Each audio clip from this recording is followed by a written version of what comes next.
uzi ko iyo umuntu atinze mu gihe atangira no kwishinja ibyaha atakoze navatese nuko ntakiranuka nuko nitwara neza oya hari igihe Imana yagennye ku buzima bwawe icyo gihe nikigera ntuzamenye uburyo bigenza nuko umubyeyi atungurwa n'ibise atabyiteguye yaba ari mu muhanda yaba ari mu isoko agatungurwa nabyo niko igihe cy'Imana kigeze gitungurana.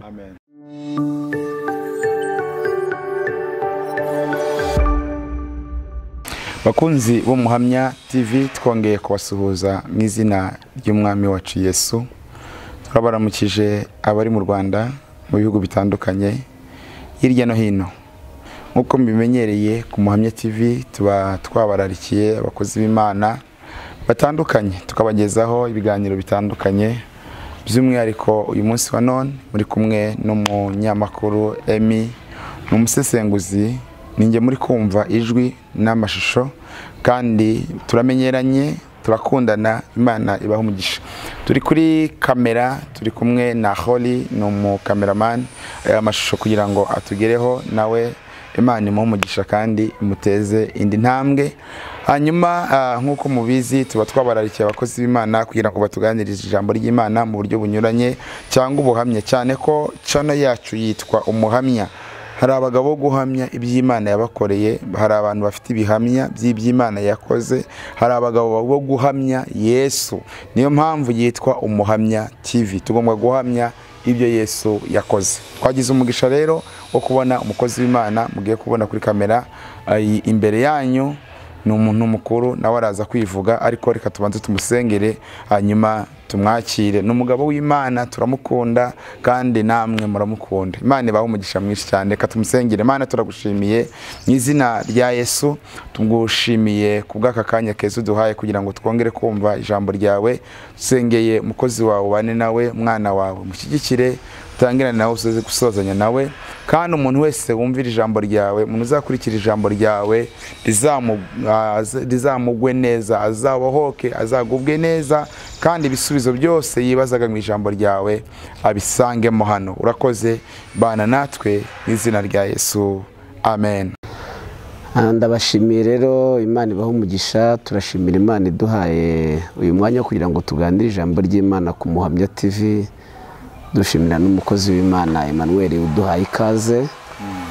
Turagira ngo tuganire ijambo ry'Imana rero, badusengeye. Reka dusome ijambo ry'Imana mu gitabo cya Habakuki ibice bibiri, turahera ku murongo wa mbere tugeze ku murongo wa gatatu. Haravuga ngo nzahagarara hejuru y'umunara aho ndindira, kandi nzarangaguza ndeba aho ari numva icyo ambwira, nuko nzasubiza kubw'icyo namuganyiye. Maze Uwiteka aransubiza ati, andika ibyerekanywe ubigaragaze ku mbaho, kugira ngo ubisomye abyihutire, kuko ibyerekanywe bifite igihe byategekewe, ntibizatinda kukigeraho kandi ntibizabeshya. Naho byatinda ubitegereze, kuko kuza ko bizaza ntibizahera. Reka dusome no mu Itangiriro ibice 21 murongo wa mbere no ku murongo wa kabiri. Haravuga ngo Uwiteka agenderera Sara nk'uko yavuze, Uwiteka agirira Sara ibyo yasezeranije. Sara asama inda ya Aburahamu ashaje, babyarana umuhungu igihe Imana yamubwiye kigeze. Nimwakira ijambo ry'Imana. Amen. Ndagira ngo tuganire ijambo ry'Imana ryitwa igihe cy'Uwiteka. Igihe cy'Uwiteka cyangwa se igihe cy'Imana. Iyo usomye Bibiliya ikwereka ko hari abantu Imana yagiye isezeranya, ikababwira ibyo izabakorera, rimwe na rimwe bagategereza igihe kirekire. Harimo n'abagiye bacika intege bakanyura mu zindi nzira kubwo kurambirwa. Ubwo n'ubuzima tubayemo muri kamere y'umuntu habamo gucika intege no kurambirwa. Reka mbaho urugero, uzarebe wahanye n'umuntu gahunda, ukamubwira ngo duhurire ahantu runaka, mukumvikana isaha, mugahana igihe muri buze kuhagerera, ukahagera ku gihe yakubwiye cyangwa mbere y'igihe yakubwiye, bikaba ngombwa ko umutegereza. Iyo haciye umwanya munini utangira kurambirwa no kwitotomba mu mutima, ugatangira kwibaza kukiyambeshye ko yakwiciye gahunda, kuko igihe mwari mwahanye ntiwacyubahirije. Muri kamere y'umuntu habamo kurambirwa, habamo kunanirwa gutegereza. Ariko ndagira ngo nze kuvuga ku gihe cy'Imana. Burya reka mbabwire, iyo Imana ivuze ibyo izakora, Habakuki havuze ngo ibyerekanywe bifite igihe byategekewe. Bivuze ngo hari ibyagaragaye, hari iby'Imana yavuze inyujije mu bahanuzi cyangwa binyuze mu ijambo ryayo, ariko ivuze ibyo izakora ifite n'igihe yategekeye ibyo bintu bizasohorera. Bivuze ngo nibivuze ngo nzaguha inzu, ifite umwaka yagennye izaguheramo ya nzu. Ntabwo bishoboka yuko ishobora kuza mbere y'igihe Imana yategetse. Niba hari ikintu kigoye abarokore, niba hari ikintu kigoye abantu b'Imana, ni ugutegereza iby'Imana yasezeranye. Kandi niba hari ikintu dusabwa, ni ugutegereza cya gihe cy'Imana. Reka mbabwire ngo hari ahantu Imana ivugira, hari n'ahantu Imana isohoreza. Iyo Imana itubwira amasezerano, hari ahantu yatubwirira, hari n'aho yateganyije izayasohoreza. Rero hagati y'aho Imana yavugiye n'aho izasohoreza amasezerano harimo urugendo. Mbibutse ko Imana ibwira Abisirayeli Kanani, ntabwo yigeze ibabwira ubutayu, yababwiye Kanani gusa, ariko ntibabwiye ubutayu. Niyo mpamvu Luka 1:80 haravuze ngo uwo mwana arakuragwiza imbaraga z'umutima, akurira mu butayu kugeza igihe yerekewemo Abisirayeli. Zino mbaraga nizidufasha iki? Nizidufasha kuva aho Imana yavugiye kugira ngo tuzagera aho Imana izasohoreza tutananiriwe mu nzira. Mbibutse ko bamwe bagwa hagati. Nta muntu ujya ugwa aho Imana yavugiye, nta muntu ujya ugwa aho Imana izasohoreza, ahubwo abantu benshi bagwa hagati y'aho Imana yavugiye n'aho izasohoreza amasezerano. Habakuki havuze rero ngo ibyerekanwe bifite igihe byategekewe, ntibizatinda kukigeraho. Ariko hepfo aravuga ngo bishobora no gutinda, ariko aravuga ngo biramutse bitinze, biramutse binatebutse. Ashyiramo ijambo rimwe nakunze rivuga ngo byatinda byatebuka, ibyo bintu Imana yavuze ntabwo bizahera. Niba hari ikintu dusabwa ni ukwambara imbaraga zidushoboza gutegereza igihe Imana yagennye. Iyo udafite imbaraga zigushoboza, abenshi bacika intege bakicira inzira. Kandi mbibutse ko gusenga kwacu, amasengesho, ntabwo amasengesho ajya atebutse igihe cy'Imana, ahubwo amasengesho atuma twambara imbaraga zidushoboza gutegereza igihe cy'Imana. Niba hari ikintu namaze kubona, igihe ntigiterwa teobari. Iyo umubyeyi yagiye kwa muganga agatinda kubona ibise, bamutera teobari kugira ngo bize gufasha ibise kwihuta. Ariko igihe ntigiterwa teobari, hoya, ibyerekanwe bifite igihe byategetse. Hari igihe Imana yagennye, hari umwaka Imana yategetse, hari ukwezi Imana yategetse, bitegereje igihe cyategetswe, bitegereje igihe Imana yagennye. Kandi reka mbabwiye, niba hari ikintu dusabwa, ni ukwihanganira gutegereza igihe. Amagambo twasomye mu itangiriro ni inkuru z'umubyeyi wategereje igihe cy'Imana. Hakomeza gutegereza, arasenga, arategereza. Murabizi naho yageze yewe bicira inzira kubera kunanirwa gutegereza igihe cy'Imana. Reka mbabwire wowe nkurikiye ku Muhamya TV, nawe uzankurikira, reka nkubwire ngo Imana iguha imbaraga. Ibyerekanwe bifite igihe byategekewe. Nta muhanuzi wabitebutsa. Oya. Hari aho umuntu ajya ngo zana amafaranga, ngo kora ibi ngibi, ngo biratebuka. Oya, birabangwa ibyerekanwe bifite igihe byategekewe, ntabwo bizatinda. Aravuga ariko nubwo byatinda, ubitegereze kuza ko bizaza, ntabwo bizahera. Reka mbabwire ikintu kimwe, wirwana no kwikura mu gihe igihe cyo kukivamo kitaragera. Iyo umuntu arwanye no kugera mu gihe Imana yagennye, Imana itarabikora, byanga bikunda agwa mu nzira. Uzi kurwana no gushaka hiti igihe kitaragera ngo Imana iguhe guhitinga, ntabwo bikunda, ukoreramo amakosa. Iyo umuntu ashaka hiti igihe cyo kugira ngo ahitinge kitaragera, akuramo amakosa. Ariko reka mbabwire ikintu kimwe, iyo igihe cy'Imana kigeze, wamamara utavunitse, wamamara utakoresheje imbaraga nyinshi. Ijambo ry'Imana ryavuze ngo ibyerekanwe bifite igihe byategekewe. Hari igihe Imana yabigeneye, hari igihe Imana yabigeneye. We rwana no gusenga gusa, ubwira Imana ngo niguhe imbaraga zigushoboza gutegereza cya gihe Imana yagennye. Ubuzima tubayemo, reka mbabwire, kandi narabigenzuye, sanga koko mu igenzura ryanjye nsanga niko bimeze. Igihe kigutegeka kubaho gishaka, igihe kigutuza muri karitsiye gishatse, igihe kigutegeka isoko uhahiramo, igihe kigutegeka uko wambara.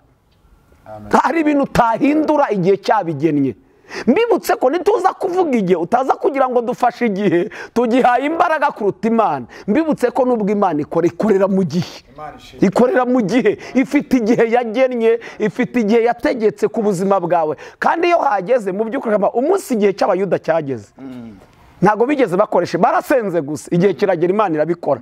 Ariko se Yosefu, reka mbibutse Yosefu, ndashimira Imana ijya yohereza amaboko akaduhererekanya kugira ngo azatugeze mu gihe cy'Imana. Nyasoma ziriya nkuru za Yosefu, reba Yosefu arose inzozi, abonye imiba 11 yikubita imbere y'umubawe, abonye inyenyeri, arabirose birarangira. Bene se bamugirira ishyari, batuye nguyu karose, amaherezo azatuyobora, baramugurishije. Reka nze mvuge ibiganza cyangwa amaboko agera muri 7 Yosefu yanyuzemo kugira ngo amugeze mu gihe Imana yategetse. Yosefu baramufasha, amaboko yasi aramurekuye, amwoherereje bene se. Amaboko ya bene se aramurekuye, amushyize mu rwobo rwacukuriwe kubika amazi. Urwobo ruramurekuye, rumuhaye Abishimayeli. Abishimayeli baramurekuye, bamujyanye mu isoko. Yosefu abaye igicuruzwa kandi yaravuganye n'Imana, kandi Imana aramuhaye amasezerano. Ntabwo ikibazo ari ubuzima uhagazemo, ibyerekana bifite igihe byategekewe. Niba hataragera rero, sa Imana iguha imbaraga zikubesha muri icyo gihe, kuko byanga bikunda ukeneye imbaraga zigushoboza kumenya uko uba muri icyo gihe. Kuko iyo udasabye imbaraga ukigwamo, iyo Imana itaguha imbaraga urahandavurira. Amaboko y'Abishimayeli amuhaye isoko, isoko riramurekuye, rimuhaye muka Potifari, aragiye ageze kwa muka Potifari, amaboko ya muka Potifari amurekuye, amuhereje gereza. Igihe kiragera abaye muri gereza, amaboko ya gereza aza kumurekura, amushyira mu biganza bya Farawo. Farawo amurekura, amushyira ku ntebe. Igihe kiramuhererekanya, aza kwibona yageze neza kuri ya ntebe nk'uko Imana yabivuze. Yosefu irebye ubwo buzima yanyuzemo, nta kintu yari gukora ngo yikure muri ibyo bihe, ahubwo hari igihe Imana yari yarategetse. Ese Imana yari inaniwe gufata Yosefu ikamwicaza kuri iyi ntebe yamwicaje atabanje kubeshyerwa, atabanje kurunyura muri gereza, atabanje kugurishwa? Ariko Imana ibonye ko kugira ngo Yosefu azagere mu gihe Imana yagennye, agomba kunyura muri ibyo biganza bikamuhererekanya mpaka ageze aho Imana ishaka. Ntabwo nzi amaboko ari kuguhererekanya, ariko niba atari ingaruka z'icyaha, menya ngo ayo maboko arimo arakujyana mu gihe cy'Imana. Kuko amaboko yose aduhererekanya ntabwo aba atujyana ahantu habi, nubwo rimwe na rimwe tuyanyuramo mu bihe bigoranye, ariko ushobora gusanga ariyo nzira Imana yagennye kugira ngo uzagere muri cya gihe Imana yagennye. Birashoboka ko Imana izakunyuza muri gereza, birashoboka ko izakunyuza mu burwayi kugira ngo igaragaze imbaraga zayo ku buzima bwawe. Ariko ijambo ryavuze ngo bitinze binatebutse ntacyo bitwa. Ijambo nyamukuru ni uko bitazahera. Igihe cy'Imana iyo kigeze nta wakitambika. Itangiro havuze ngo igihe Imana yabwiye Sara kigeze, asama inda y'umwana. Nuko igihe kigeze, Imana itubwira ibyo izakora, ntitubwira igihe izabikorera. Nzakugirira neza ntikubwira umwaka, nzagutabara ntikubwira ukwezi, nzaguha urubyaro ntikubwira umwaka izamuguha. Urasabwa rero kwambara imbaraga zigushoboza gutambuka muri cya gihe. Naratangaye, umuntu ashobora kujya mu isoko agiye guhaha, cyane cyane nk'abadamu n'abandi bajya guhaha, yagera akavuga ati ni mu ndangiraho inyanya z'ikimene ziri, kubera icyo ari kuvuga iz'ikimene, igihe kiramutegeka guhaha izo ngizo. Ntacyo yabihinduraho, si uko muri supermarket zitabamo, ariko igihe ntikibimwemerera. Igihe kigutegeka karitsiye uturamo kikakubwira ngo amafaranga ufite uruho kuba ku gishanga, nta kintu wabihindura. Igihe kigutegeka intebe utunga muri salo, igihe kigutegeka isoko uhahiramo, kigutegeka imyenda wambara, byose bikorwa n'igihe. Uzi ko igihe kiguha intebe nziza kikanayikwambura, kandi iyo urwaniye kwicara imbere igihe kitaragera urahagwa. Bifite igihe byategekewe. Ariko igihe cyageze nanone ntago wahicara ngo haguruke. Icyo abayuda cyarageze nabivuze, cyarageze. Imana ibatabara batakoresheje imbaraga, basenze gusa, ariko saha aho igihe cyabanyujije. Reka nkubwire ngo ibyerekanywe ku buzima bwawe bifite igihe byategekewe, ntibizatinda, ariko bishobora no gutinda. Igikuru ni kimwe, bitinze binatebutse ntago biza. Iry'Imana yavuze rizasohora. Igihe Imana yavuze kigeze, Sara asama inda nk'uko Imana yabimubwiye. Ariko se mbere y'uko kigera reba ibintu anyuzemo, reba ahantu anyuze, reba amaboko amuhererekanyije. Urasabwa kwambara imbaraga. Hari abafata ya 21 ati nimuze, uravamo byakemutse, uravamo byarangiye, imikoshi n'imikasira kuvaho, 21 birarangira, ukayasenga pe ukayavamo bitarangiye. Kubera iki bitarangiye? si uko utasenze ngo Imana ikumve, ariko bifite igihe byategekewe. Hari igihe Imana yagennye, hari igihe Imana yagennye, hari igihe Imana yagennye, ifite igihe byategekewe. Bene da, mbonye abantu basenze twavutse basenga bagitegereje igihe cy'Imana. Kubera iki? Si uko batakiranutse, oya. Uzi ko iyo umuntu atinze mu gihe atangira no kwishinja ibyaha atakoze, nafate se nuko ntakiranuka, nuko nitwara neza. Oya, hari igihe Imana yagennye ku buzima bwawe. Icyo gihe nikigera ntuzamenye uburyo bigenza. Nuko umubyeyi atungurwa n'ibise atabyiteguye, yaba ari mu muhanda, yaba ari mu isoko, agatungurwa nabyo. Niko igihe cy'Imana kigeze gitungurana. Reka nkubwire rero ngo ibyerekanwe ku buzima bwawe si uko abahanuzi nuko ntabwo bavangiwe. Oya, ibyo bavuze byavuye ku mutima w'Imana, ariko bifite igihe byategekewe. Umuhanuzi arahanura ariko ntasohoza ibyo yahanuye, bisohozwa n'Imana. Imana niyo isohoza. Akazi k'abakozi Imana ni ukuvuga ibyo Imana ibabwiye kuvuga, ariko akazi k'Imana ni ugusohoza ibyo yabanyujijemo. Bifite igihe byategekewe. Nubona bitarasohoza ntugire ngo hoya, ntabwo watutse Imana. Bifite igihe runaka, iyo kigeze rero biraba. Kandi icyo nkundira Imana, ubu tuvugana ijambo ry'Imana gishobora kugera ukabona birabaye, kuko ntawe uzi icyo ari cyo. Uyu munsi byaba, ejo byaba. Kubera iki? Imana yaduhishe kumenya igihe byategekewe. Iyo igihe kitaragera rero uhura n'intambara n'ibigeragezo.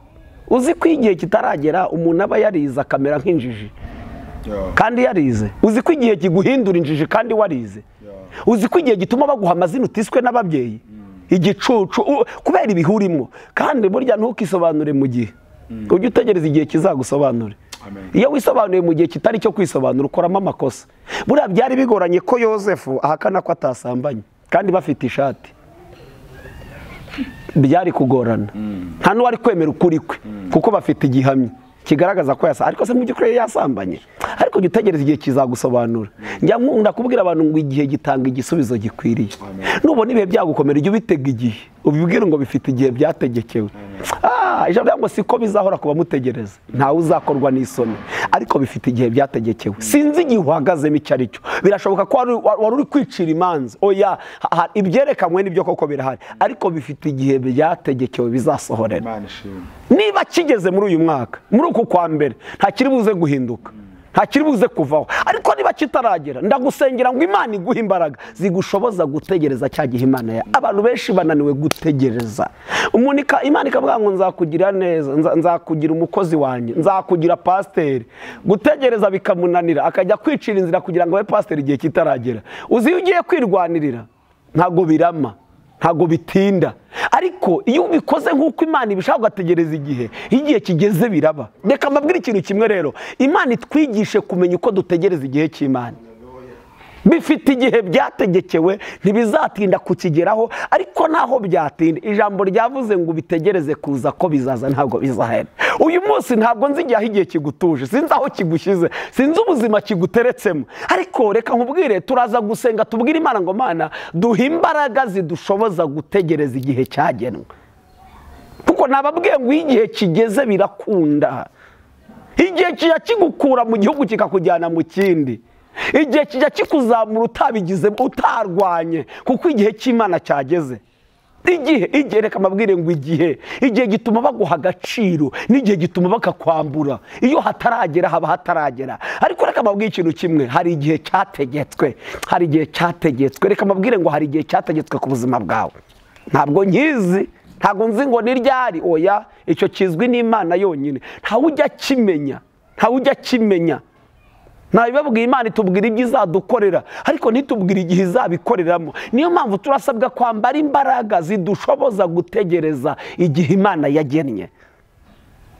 Igihe Imana yabwira Sara kigeze, asama inda y'umwana w'umuhungu. Ariko urebe ibiri hagati. Nababwiye ngo hagati y'aho Imana yavugiye n'aho izasohoreza, kwa gutegereza cya gihe biravuna. Habamo amajwi menshi y'ibicantege. uhuramo n'amajwi yabo musengana, uhuramo n'amajwi yabo muvukana, uhuramo n'amajwi atandukanye yose naguca intege kugira ngo cya gihe cy'Imana udeviye uve mu mugambi w'Imana wo gutegereza. Siko byagenze kuri Sara, yabwira Aburahamu ati oya yewe imyaka ngezemo ntago nkibyaye, ntago byakunda, namaze gucura sinya mu mihango y'abakobwa, ryamana n'umuja wanjye muzabyarane. Urumva kunanirwa gutegereza bigiye gutuma deviye umugambi w'Imana. Ariko ndashimira Imana yo kabyara, ndashimira Imana ijya imenya ko twatentebutse tugacika intege. Ni umunyembabazi. Birashoboka ko igihe cyatumye uhemuka, igihe cyatumye unamuka, igihe cyatumye ucika intege uva mu mugambi w'Imana, ariko ni umunyembabazi, ajya agirira imbabazi abacitse intege. Ariko Aburahamu bitewe no gutegereza igihe kirekire, bitewe nicyo kibibateye. None se Aburahamu wagize ngo yagiye gusinzira inkongoro zikangiza igitambo, kubera kunanirwa, kubera umwanya yari ategereje. Iyo umuntu ategereje igihe kirekire hatabaye imbaraga z'amasengesho ntibikunda. Amasengesho adufasha iki rero? Hari ibyo amasengesho akora, ariko mu bintu bya mbere amasengesho aduha imbaraga zidushoboza gutegereza igihe cy'Imana. Niyo mpamvu umuntu udasenga ananirwa vuba, acogora vuba. Ibimucogoza biroroha, ariko umuntu usenga, reka mbabwize ukuri, gusenga habamo imbaraga. Gusenga habamo imbaraga umuntu atabonesha amaso y'umubiri. Reka mvuga gusenga n'imbaraga zitagaragara ariko zikora ibigaragara. Mu gusenga habamo imbaraga zitaboneka ariko zikora ibiboneka. Nabonye gusenga bijya bire mu rubyaro mu nda y'ababyeyi abaganga baravuze ngo ntibizemera, ariko Imana ikavuga ngo hari igihe cyagenwe nzatangira urubyaro. Iyo umuntu asenzero bijya birema umwana mu nda y'umubyeyi, abaganga baravuze ngo ntibizemera, bifite igihe byategekewe. Reka mbabwire abakozi b'Imana, ndabizi dufite amasezerano, Imana yatubwiye ibyiza, hari ibyo imaze gukora, ariko reka mbabwire ngo ibyo ngibyo itarakora bifite igihe byategekewe. Ndifuza kuza kubwira Imana ngo usengera nanjye nisengera, mbwira Imana ngo niduhe imbaraga zidushoboza gutegereza igihe Imana yagennye. Ibyerekana bifite igihe byategekewe. Bishobora kuza bitebutse, hajemo amagambo atatu: bishobora gutebuka, bishobora no gutinda, ariko bitebutse binatinze ntabwo bizahera. Imana iguha imbaraga rero mu gihe bizaba bitinze uzaba ukomeye, uzihangane. Nasomye ijambo riri mu Bacamanza, ubwo Manowa yari ageze mu rugo, umugore amubwira yuko basuwe na marayika, yuko bagiye kubyara. Manowa aravuga ati uwo muntu w'Imana wadutumweho yongera agaruke, ntagaruke kuvuga ko tuzabyara, ahubwo aze kutwigisha uko tuzagenza uwo mwana ugiye kuvuka. Reka nze kubwira Imana itwigishe kumenya uko tuba mu gihe turimo. Imana ikwigisha kumenya kuba mu gihe. Hari igihe umuntu agera mu gihe cy'umunezero akagira ngo niko bizahora, hari igihe bijya bigera bigahinduka, ariko ikwigishe kumenya uko bana abantu bose mu gihe urimo. Mubwiza ngo hari igihe cyo gukunda n'igihe cyo kwanga, igihe cyo gushaka n'igihe cyo kudashaka, guhinga no gusarura, cyo gutabura no kudoda. Igihe urimo ni iki? Urimo uracyitwaramo gute? Ese niba uri mu gihe kitari cyo gukundwa waretse kwijundika abantu, ubwo nicyo gihe urimo. Ahubwo Imana nikwigishe kumenya ukuri bwitware muri icyo gihe uzakivemo utandavuye. Uri mu gihe cyo gutabarwa, wageze ku gasozi keza, uri mu masezerano, Imana nikwigishe kumenya uko uba kuri uwo musozi, ubane n'abantu bose amahoro. Iyo umuntu atamenya uko haba rero arahandavurira. Imana itwigishe, Imana iduha imbaraga, idushoboze kumenya uko twitwara mu gihe icyo ari cyo cyose Imana idushyizemo. Gishobora kuba ari icyiza cyangwa ari ikibi, aho hose dukeneye. Kuko Imana yahoraga ibwira Abisirayeli ngo nimara kurya, yari bizi ko muri kamere y'umuntu habamo kwibagirwa. Ndagira ngo tuze kubwira Imana ibintu bibiri: Imana uduha imbaraga zidushoboza kumenya uko twitwara mu gihe icyo ari cyo cyose turimo. Ushobora gusanga turi kuvugana wowe nawe waratabawe utagitegereje nk'abategereje, ariko nawe Imana ikwigishe kumenya uko uba muri ubwo butabazi. Mbonye abantu, umuntu agakiranuka ari mu bihe bigo, ariko umusozi w'ubuzima bugoye Imana yamara kumugirira neza akibagirwa aho byavuye, agatangira kubahuka ibyo yatinyaga, agatangira kubona ibyo gusenga ari byo abantu bataratabarwa. Kubera iki? Igihe kirimo kiramushuka. Reka nze kubwira Imana, ari wowe uri ku musozi mwiza, ari wowe wageze mu gihe cy'ubutabazi, Imana ikwigishe kumenya uko uba kuri uwo musozi, ubane n'abantu bose amahoro. Nabonye Imana ijya izamura igashyira hasi, nabonye Imana ijya ikura hasi igashyira hejuru. rero Imana ikwigishe nge nawe kumenya uko tuba muri icyo gihe. Ntabwo tuzabishobozwa n'ikintu gusenga Imana, izo mbaraga nta handi ziva, ni ugusenga Imana. Ndagira ngo tuze gusenga Imana, tubwire Imana ngo Mana turagushimiye ko tumenye ko ibyerekana ufite igihe byategekewe, ntibizatinda, naho byatinda bizaza ntibizahera, ariko se twigishe kumenya uko twitwara muri ibyo bihe ibyo ari byo byose. Hahirwa uwihanganira imugerageza, ko namara kwemera azahabwa. Nta handi hava imbaraga zo kwihangana ni mu gusenga. Ntabwo babyiga muri kaminuza. Kwihangana si isomo riba muri kaminuza, oya, ni isomo riba mu bigerageza. Iryo somo muragigira mu bigerageza. Hahirwa uwihanganira. Ntiwakwihangana udafite ibigutera kwihangana, kandi ntiwashobora kwihangana udafite imbaraga zigushoboza kwihangana. Ndasenga mbwira Imana ngo Mana duhe imbaraga zidushoboza kumenya uko twitwara muri icyo gihe cyacu, mu gihe tugitegereje igihe wategetse, igihe wagennye. Imana ibaho umugisha, Imana ibagirire neza. Ijambo ryavuze ngo igihe Imana yabwiye Sara kigeze, asama inda y'umwana w'umuhungu nk'uko Imana yabivuze. Ibyo bihe twabinyuzemo bikomeye, bikakaye. 2008 nari mayibobo mba muri Eto Kicukiro. Naba ntaraye muri Eto Kicukiro, karara muri toilette ahantu bita ku rusengero bita Ruwanje ruri Gikondo.